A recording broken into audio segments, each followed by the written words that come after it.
Welcome. If you want to control how LinkedIn accesses your location on your phone, you're in the right place.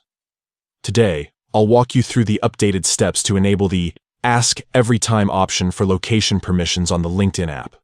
This setting gives you more control, letting you decide each time LinkedIn wants to use your location. Let's get started. First, open your phone's settings. This is where you manage all your device's apps and permissions.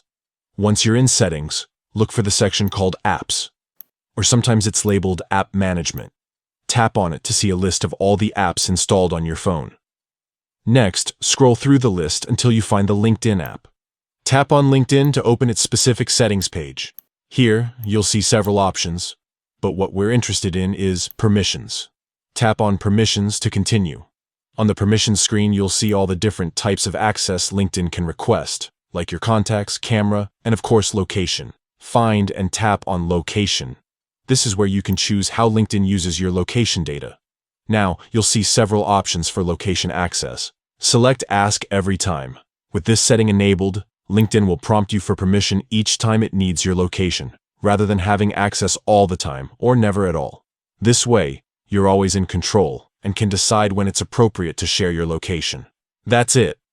You've now set LinkedIn to ask for your location every time it needs it. This is a great way to balance privacy with the convenience of location-based features, like finding jobs or networking opportunities near you. If you ever want to change this setting, just follow these steps again and pick the option that fits your needs best. Thanks for watching, and don't forget to check your other app permissions regularly to keep your data safe and your privacy protected.